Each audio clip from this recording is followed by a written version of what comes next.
authenticity is the most authentic we can be as a human being is to be authentic about our inauthenticity. And so why is that? Well, if I'm ashamed of my inauthenticity, then I won't embrace it. If I don't embrace it, it never gets integrated into my personality and therefore becomes an enemy. It's something that undermines me and I have no control over it, because the more I resist it, the more power it has. The more I embrace it, the more it integrates and I can use it. So for instance, if I'm aware of my own criminality, I'm able to connect with and see a criminal coming down the road and I can identify whether they're really open to transform or they're perping and I'm just another mark.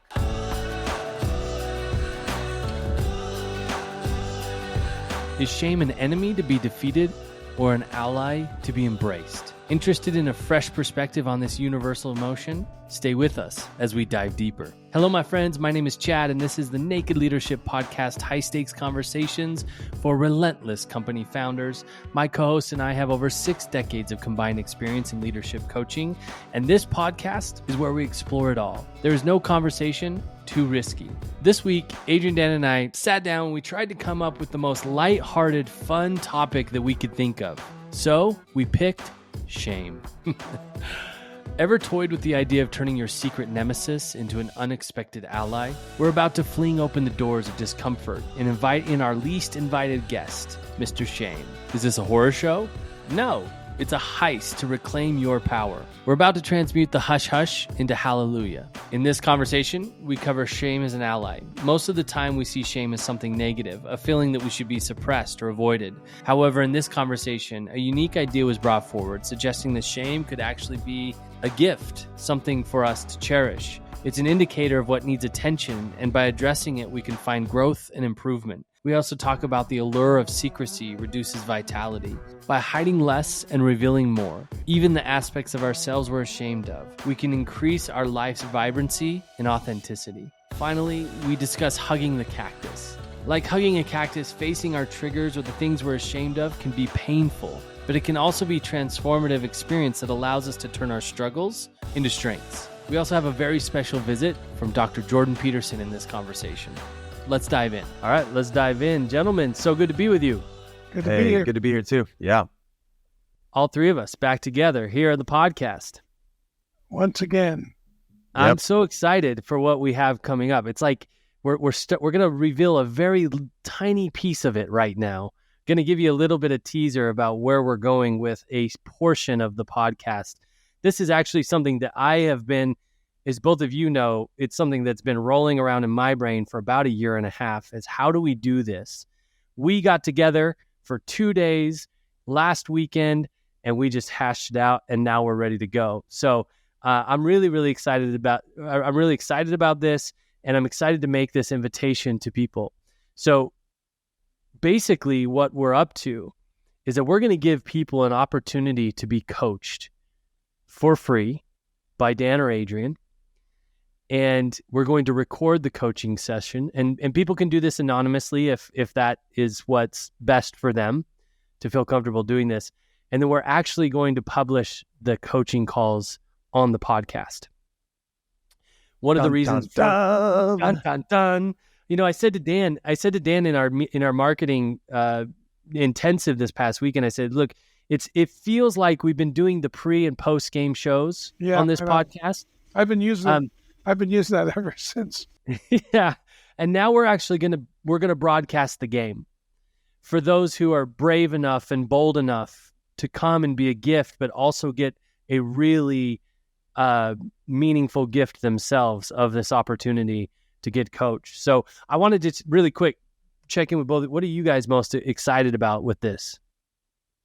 Well, I mean, we're going to be on our toes, which I love. And I think it's risky. Yeah, I think we're the best.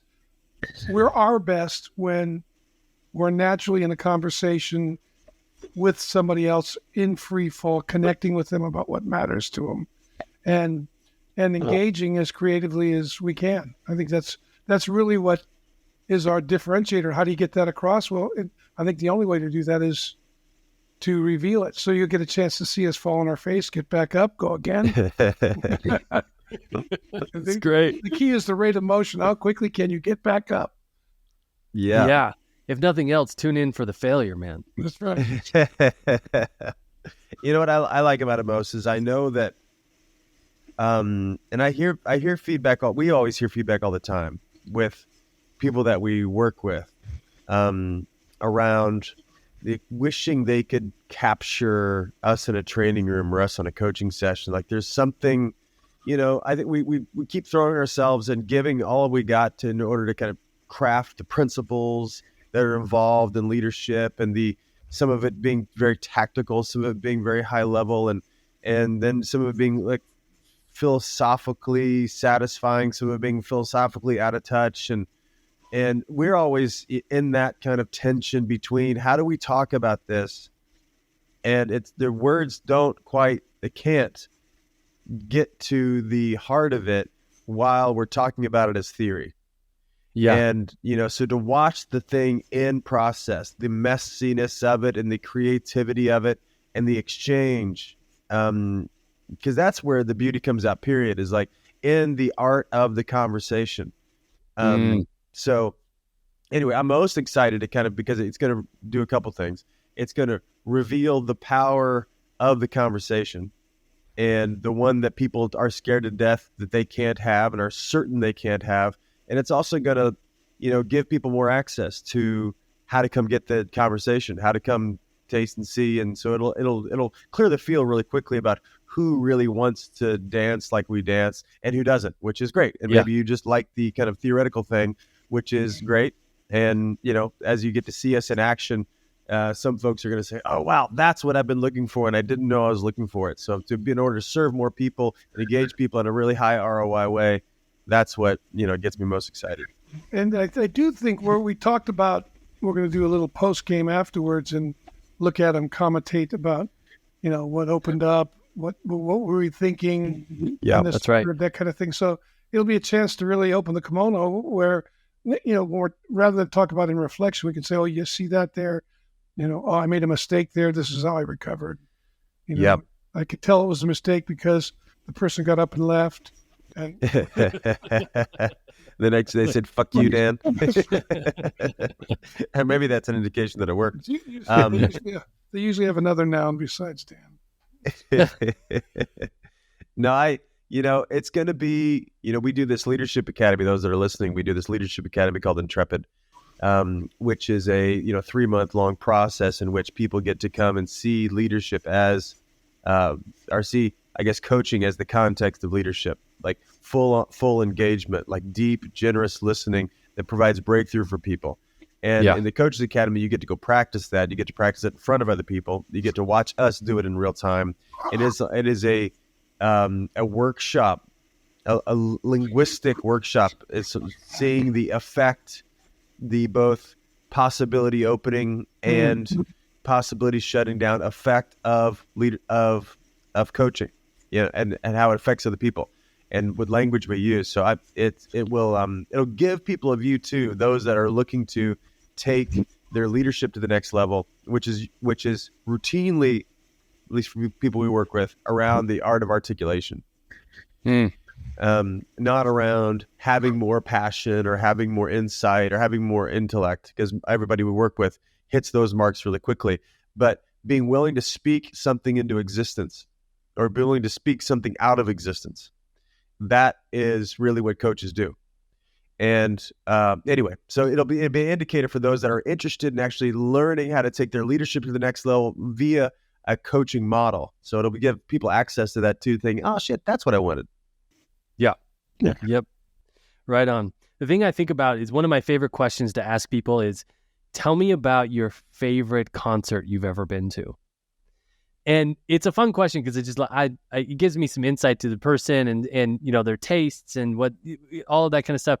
But of course, them telling me about it, or I've had this experience where I'm telling other people about my favorite concert that I've ever been to. And obviously the telling of it is not as experiential or as transformative as actually experiencing or seeing it. I never get to experience that because it happened. It's over. And that's the difference here, is that we've been talking about it. Now we get to experience it. That's what excites me.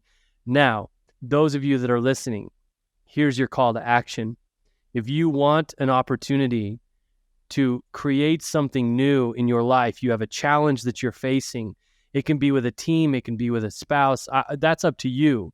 But if you have a specific challenge that you're facing and you want to get some coaching around it, and you're willing to be a gift to other people in that, bold and brave, there's a link in the description of this episode that you can click on, fill out the form to be considered to take one of these coaching sessions that will show up on the podcast. So if you want it, go get it. Get it. The spots will be limited. We expect there to be a lot of interest in it. And can't wait to talk to you. Can't wait to hear from you. So, shall we dive into shame then? It's not too far of a leap, that's for sure. Yeah. I'm already in it. Do we get out of it at some point? Am I? Yeah. So shame is, this is a topic I think that comes up so often in my client calls, and it comes up so often for me. We were even joking around, Dan, you were searching your computer for a shame document, a shame cycle document, and Adrian and I were both joking that, hey, I don't need that. I'm in it. I can just tell you. Yeah, I can tell you what I've mapped it out a few times in my own life. Yeah. I'll describe for you the time between 8 a.m. and 9 a.m. this morning. I was all in it. So Carl Jung said shame is a soul-eating emotion. And I thought that was an interesting statement about shame. When you hear that from Carl Jung, what do you think about? Well, first thing I want to do is just what do you mean soul? I know what he means by it. There's a Hebrew definition for soul, and Jung was aware of it. There's the external self, like what people know of me, and there's what I know of myself. And so it eats at the private side of me, and it also eats at the external sense of self, because I detach from those relationships. But internally, I start to undermine. The shame undermines my sense of self, my sense of who I am for other people and what's possible with me, with other people. It eats away at my own sense of identity in the world and of a myself to myself. So it's a pretty, I read Kierkegaard says it's the severing. Shame is the severing. It severs us from others. It severs us from God. It severs us from others, and it severs us from our sense of self, of who we are. It's an isolation. It produces complete and utter isolation. Chad, why don't you read the quote again? Yeah, shame is a soul-eating emotion. Yeah, interesting. My first thought is not unique to this moment, is how I disagree with the person.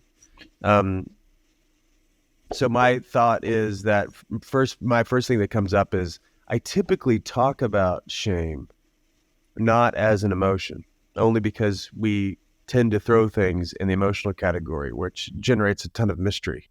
If it's an emotional thing, it's like mysterious and it's unpredictable and blah blah blah blah blah.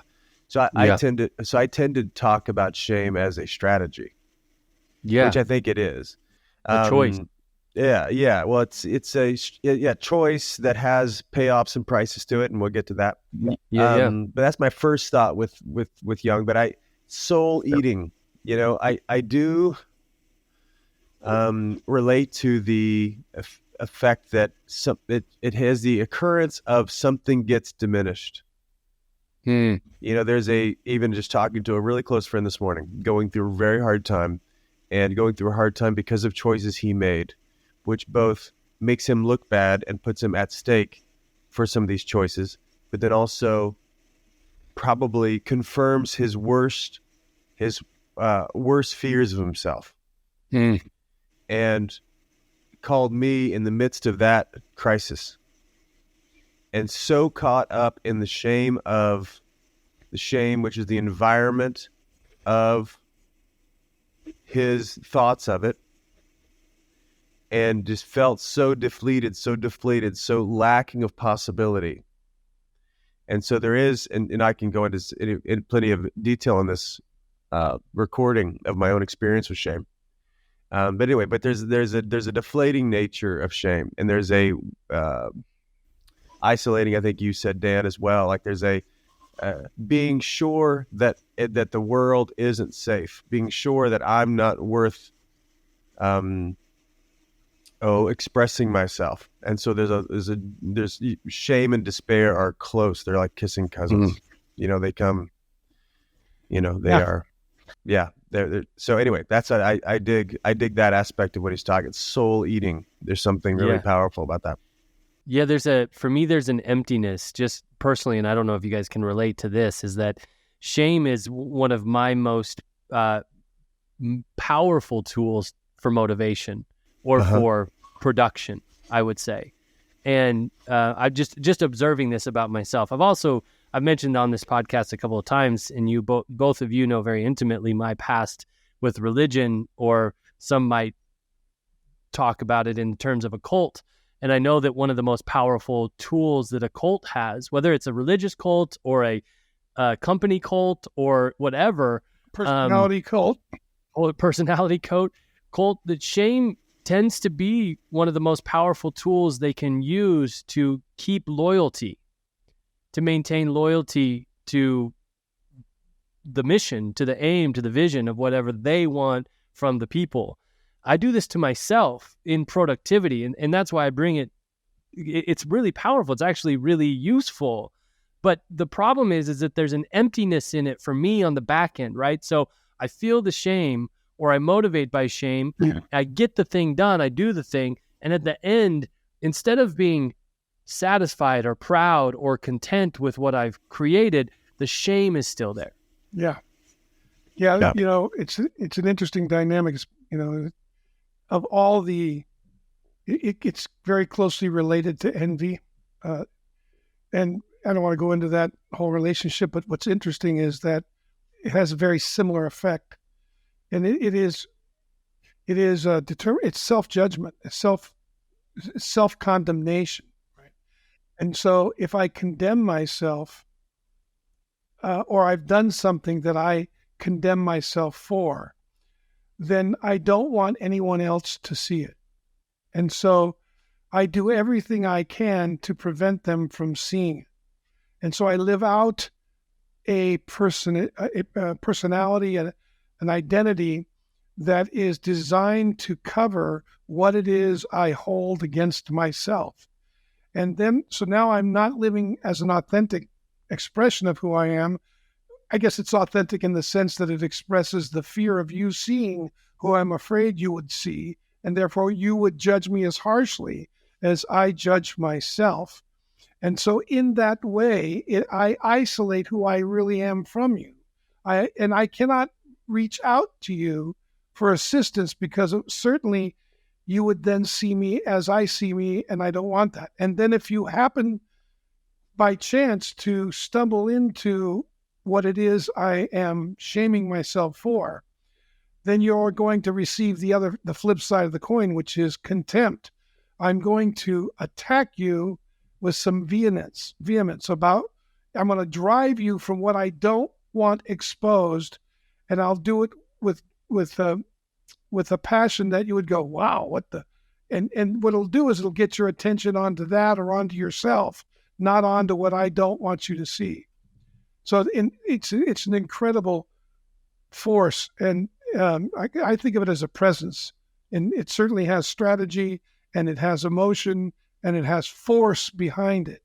And it's interesting, there's a proverb that says, those who worship idols shall put themselves to shame.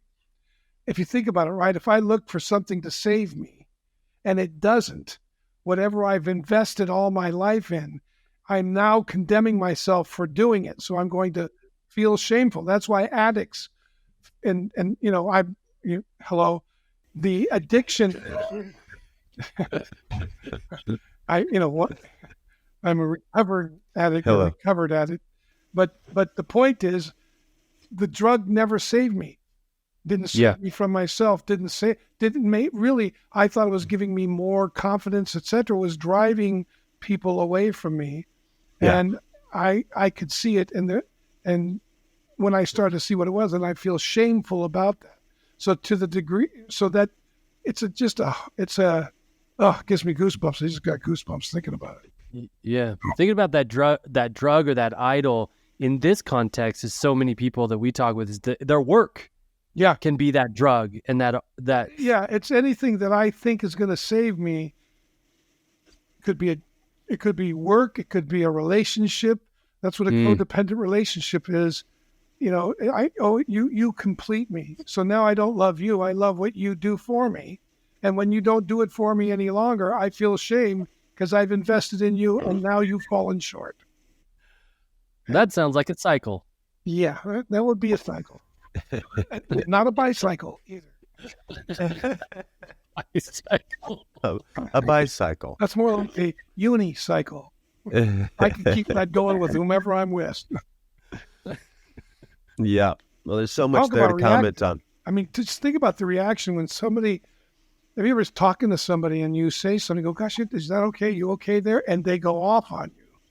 You're probably touching on and you're meaning to help. You can see they're in distress. And when they see their distress, if they're in shame, they're going to drive you away from it. Yeah. With contempt. Yeah. Yeah. I want to touch on some of the connection points between this conversation and the listeners who naturally probably come to this podcast to think about business. Because, so much of the conversations we're having in the business context are really around what people want and the vision they have, and what is the kind of the quality of that answer. First off, what's the quality of the conversation they're in about the future? And shame can show up in that, in the sense that I'm having a flash to some conversation the last couple of days as an example. I can't pull it out, but actually, I found it. Just the conversation I just got out of, and I'll leave this person anonymous, but he just went after something really huge in his career, something that is elite level, and he didn't make it. Mm-hmm. And now he's in a fresh conversation around what are the possibilities for him now. Yeah. And a lot of them look like failure to him because it's not the thing that he wanted to go for, that he might not ever have a shot to do it again. And he's actually talking about the future route that's in front of him, and the person that he reports to gave him a future route, and he actually doesn't want to do it. And he is on the call, I was just pointing out how he's understating how much he doesn't want to do the plan B. And plan C is for him to quit this job. And he's not that clear about it. And it's rooted a lot for him in this shame conversation, because he's used to being a good soldier in the figurative sense of the word, like I'm being a good soldier. And reality is he's not standing up for himself and what he really wants for his future with his fiance in his life. And shame is insidious like that at times, like it actually steals from possibility, because I'm still really hard on myself for not doing what either I could have done or what I'm capable of doing. And so a lot of times we end up lowering the bar, lowering the possibility for myself, for my team, for my company, because it's hooked into this what I want to say, shame has got this treadmill type experience to it. Yeah. See if I can put words to this. From that vision, because you don't want to be exposed. Right on. Right on. Don't want to be exposed. The vision's calling you into the light, because you got to get vulnerable about what's wanted and needed. Yeah. Well, and I was just going to say the second example, just to connect some dots for folks to think about, how is this? Hold on, is this a couple therapists we're talking to now? No, this is actually what's going on in the context around, especially where the team is stuck and where the conflict is, or where there's conflict that's necessary or needed, but people don't show up to it, usually because this is going on in the framework, because it's so personalized. Like the conflict is in their mind, and in a lot of our minds, I mean, this is a human thing, is the conflict is an indicator of my own identity. And I haven't been able to make a distinction between my behavior and who I am. Well, in the business context, multiple times with CEOs who have the idea that being a CEO is to have all the answers, and then Right. not to have the answer Right. is an awful frightening thing. And then to have somebody on your team come up with not only the answer, but something you never thought of. In that regard, if you're in shame, if you're judging yourself for it, then you're going to be insecure and you're going to actually attack the team member who came up with it, because you're going to feel like it'll almost feel like they're trying to undermine you. Right. And that might even be the language you put on it, when they actually, all they're doing is they're committed to the vision, and you've conflated the vision with yourself. And Yes. Right. But that reaction will then sever you from both the vision and your team. And then on top of that, when that person leaves, and you start to realize it, then of course you're gonna have to face that. And if you're not willing to get humble, you're gonna have even more resentment towards yourself, and you're gonna lose a lot of confidence. You're going to be very tentative going forward, or you're going to think that you're not a good leader, or you're going to think it's just not something you're up to, like you're not made for it, or some goofy conversation like that. Yeah. So I wanted to try something that we've never done on the podcast with you guys. Is that okay? Let's do it. Sure. I love Bring it. it on. So I've got a clip that I want to share that I found that I think was really interesting, because it challenged my perspective or my relationship to shame in a couple of ways. I don't want to set it up quite yet, and I'll talk about it as we go through. But I want to play this video. It's Dr. Jordan Peterson. Life is not fair. It's what you negotiate. Let me say that one more time. Life is not fair. It's what you negotiate. Now that's an interesting thought. If that's true, it means that everything you have in life right now, the possessions, the relationships, the fitness, the mindset, are all a product of your negotiations with others and yourself. And if that's true, wouldn't you want to be very clear on how you negotiate? What's effective and what's ineffective, what your strengths are and what your blind spots are? It is, after all, producing all the results in your life. So here's the deal. We put together a 15-question quiz that you can take in 5 minutes or less and find out exactly what your negotiation style is. The results of this quiz will give you insight into your strengths and blind spots in negotiation. It will also give you insight in how you can accentuate those strengths or compensate for the blind spots. Think for just 1 second with me all of the conversations you're having in your life. Think about compensation or advancement conversations with people on your team, discussing financial decisions with a partner, or just getting your kids to get their damn shoes on so that you can leave the house. All of these conversations are negotiations. This simple yet powerful tool has the potential to reinvent the way you get what you want in every aspect of life.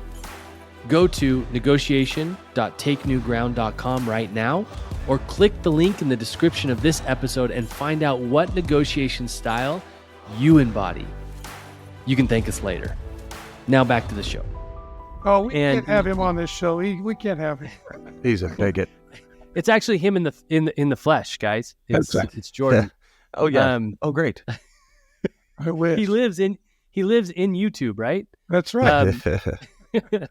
No, part of this, if you're just listening to the audio of this, part of this video that I really love is it's clearly a very old video of Jordan. And Is that, what's that behind him? Is that like a Commodore? It's like an old computer. Yeah, it's amazing. It's so great. So anyway, I'm going to push play on this. The video is titled Shame and Shamelessness. And if you want to interject, just hold up your hand. I'll stop the video, because I'd rather stop the video incrementally and react to it than, have all of these thoughts built up at the end of it. Before you go, there's a distinction that we ought to make too, which is, please, there's a certain level of shame that's healthy. We call it guilt, right? If I hurt you, I ought to feel guilty, right? Dan, why are you ruining my video? Oh, sorry. But that's like a whole part that's been left out. And I thought before we get, I'll just shut up right now. Would you shut up, Dan? I'm totally joking with you. Yeah. It's fantastic. So Go be ashamed, Dan. Go be ashamed. It's without. don't be ashamed. I'm ashamed now. Okay. Well, that's a great transition to this video. Here we go. Joanna says some researchers see shame as something that is very destructive. The consensus seems to be that it is an emotion that is always destructive. Do you agree with this? No, that's absolutely ridiculous. And only modern psychologists and probably social psychologists would be foolish enough to even dare to posit something so absolutely absurd. Psychopathy and shamelessness are the same thing. Yeah. So shame. No emotion is always destructive.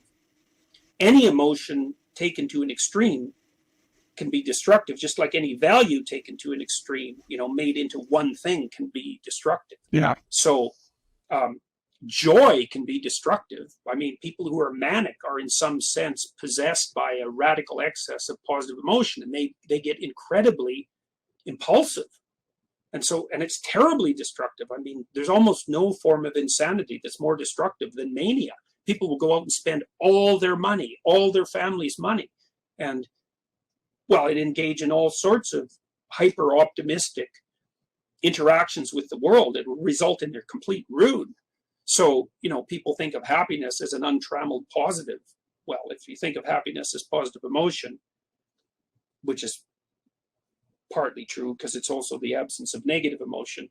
If you think of happiness as only a good, then you have no idea about the pathologies of positive emotion, and they're manifold. And shame is like if you do something stupid and destructive to yourself or to yourself and the broader social community, you should feel shame and you should pay attention to it and you should learn from it. And if you're not capable of doing that, then people should stay the hell away from you, because you're shameless. And of course, for most of Western history, and I don't know enough about other forms of history to also make the same comment, to call someone shameless was a tremendous insult. It meant that they didn't have enough sense to be appalled by their own pathology.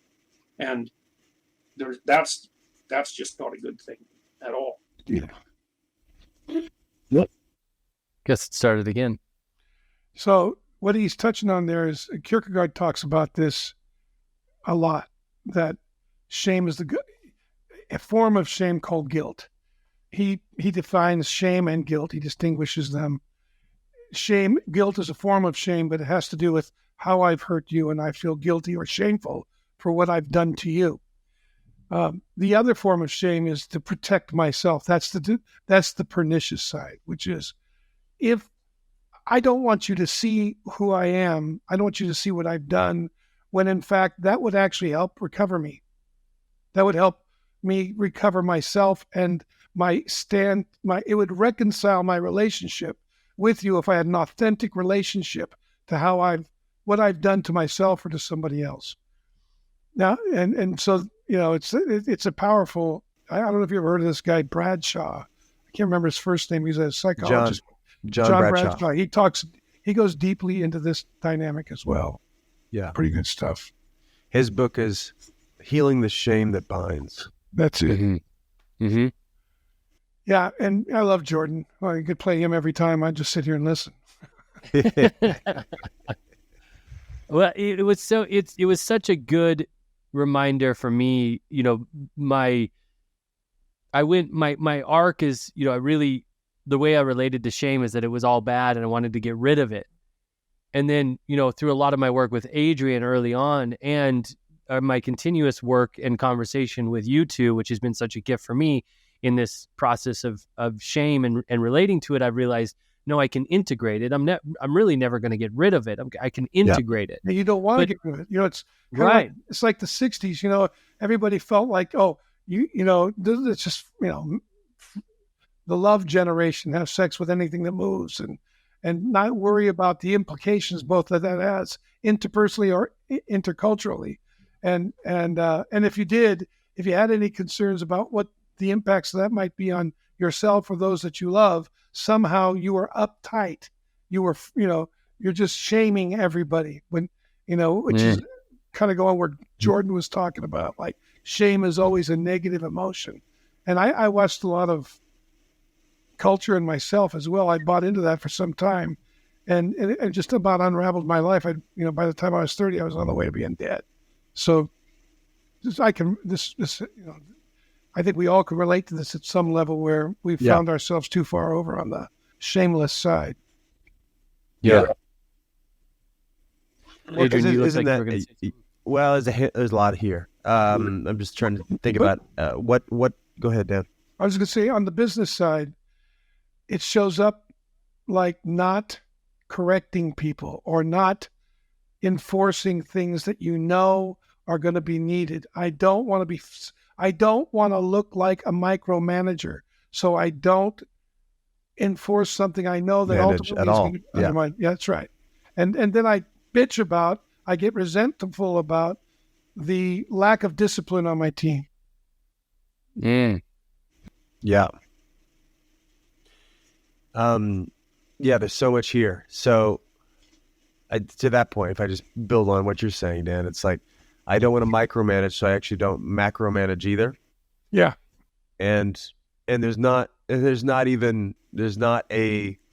real sincere conversation that as we walk this path together as a company, our number one job for everyone is to, in a healthy way, scrutinize themselves, like self-leadership. Like, I'm going to be in an ongoing, very present conversation about how am I doing, and especially in this very precious culture we have these days, where any kind of judgment is seen as, taking advantage of people or being unfair, blah blah blah, any of that. And so, like, we've talked ourselves out of a core concept behind any kind of transformation, growth, or development, which is actually have to be willing to see what's not working. And we've actually glorified it. It's worse than that, because we've glorified it. We have given ourselves credit for, quote unquote, not being hard on people. And I'm a people person, which is usually, people that tell me that usually tells me they're lying to everybody, because there's things that need to be said and must be said in order to fully advocate for someone. But I've given that up. And so now it's just giving people pats on the back, even when what they're doing is destructive to themselves or to the company. So, Adrian, you talk about, or you said, see what's not working. And I think to some people listening to this, it's going to be like front page headline news to them, that you could both see what's not working and not go into shame about it. Right on. Yeah. Because I know that's where I was. And so that was such a groundbreaking revelation for me, was that like, oh, wait a second, I can take a look at what's not working and my contribution to it, and not choose shame around it. Yeah. Yeah. Well, I'm at there's risk of being. Oh, sorry. Go ahead. Did you go? Well, I was just going to say, I mean, back to some core principles here that people might be new to the podcast, aren't that familiar with. The reason why that's so, Chad, is because of the Freudian view of human being, like they would call it the etiological view. Because if I am my history, and then I can't dare own my own breakdown, because I am the breakdown. Instead of this teleological view or this Adlerian view, which we really prescribe to, like, I am my future, I am what I'm committed to. And if that's so, then I actually want to know what's working and not working, because it jeopardizes the future I say that I am and that I'm committed to. Yeah, that's right. Yeah, I was going to go to the similar place, at the risk of being controversial. When you hear somebody say, well, that triggers me, I'd say, well, good, you ought to investigate the relationship you have to it then. Yeah. If what I said triggers you, then you ought to look at what you're making up about what I said, or investigate what I meant. And I know that's what I do for myself. If I find myself triggered about something, upset, angry, resentful, I do check in with like, I wonder what I'm making up about what Chad or Adrian just said, or what just transpired. And if it's shameful, usually somebody trying to shame somebody else is living in a great amount of shame. It's like a confession. It's a confession through projection. Right on. So that's usually if somebody's triggered and they want to lay it on me, it's an indication to slow the conversation down and get connected. Yeah. Yeah. Tell me about that. This is why I forget in some podcast recently we're talking about the future of leadership.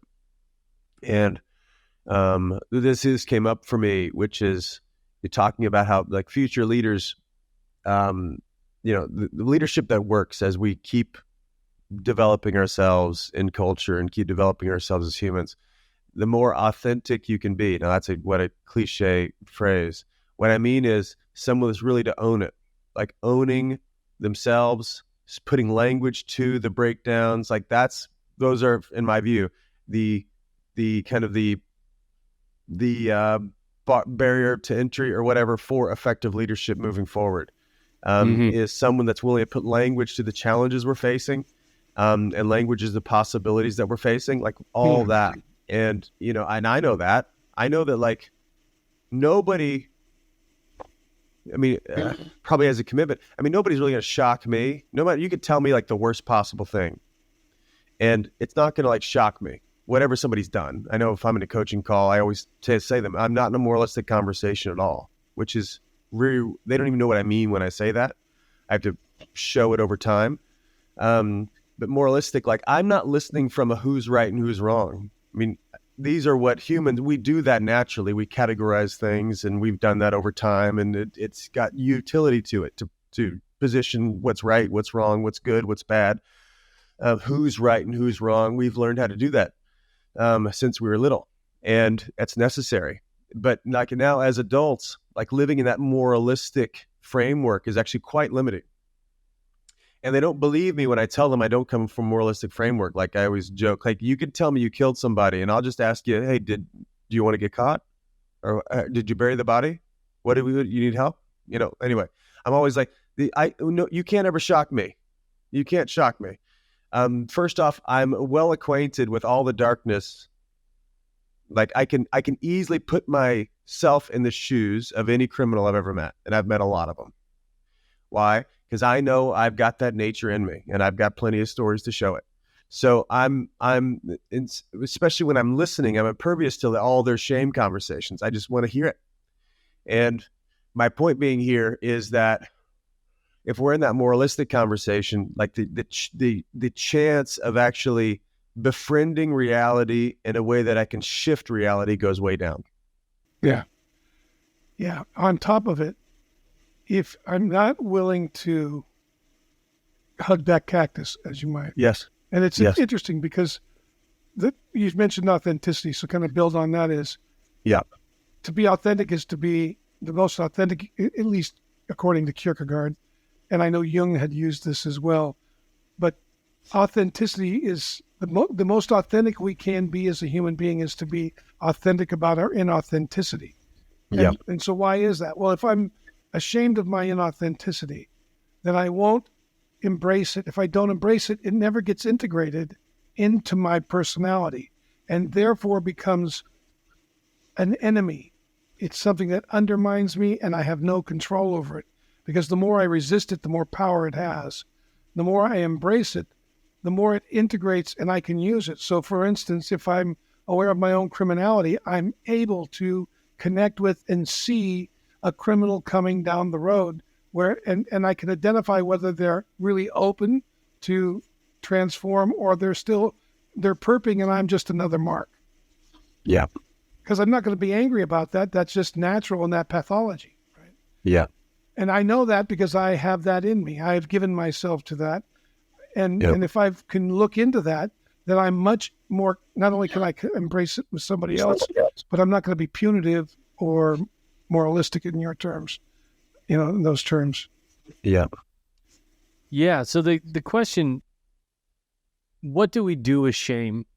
How do we use it for what we say we want? The aim that we say we're about, whether that's with our team, our company, our marriages, ourselves, all of that sort of stuff. I know for me personally, the way that I've been practicing using shame is that, Adrian, you talk about things being indicator lights. Right. Yeah. It's an opportunity. It's not that one day I decided not to be shameful, so then it just stopped. It's that I can reframe it to an opportunity to be an indicator, like Dan, like what you were talking about, this trigger, right? It is a trigger, and the trigger is, wow, take a look at this. Yeah, it's an ally, not an enemy. That's right. Yeah, right on. So that's the invitation for me in this conversation. I was so excited to have it with you guys. It did not disappoint. Is that this is an opportunity if you can reframe it that way, if you can see it that way. And I truly believe that. I've seen it in my own life. I mean, that metaphor, hug the cactus, is precisely to develop that ability to have that become, have the things you think have them become allies. It's just a great, particularly if you're married, you can save yourself a lot of trouble and stress if you can identify your triggers as allies, because they're actually telling you there's something wanted and needed that you're afraid to give. At least that's how I see it for me. Yeah. Yeah. Well, if someone's committed to vitality, which by that I mean to experiencing the fullness of life,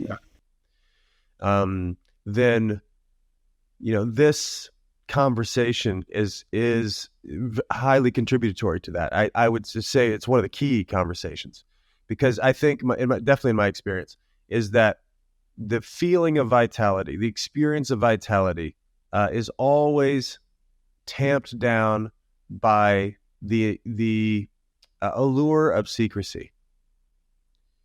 So the more things in my life that I'd rather keep to myself and I can't share with others, and I tell myself I can't share with others, the possibility of vitality goes down.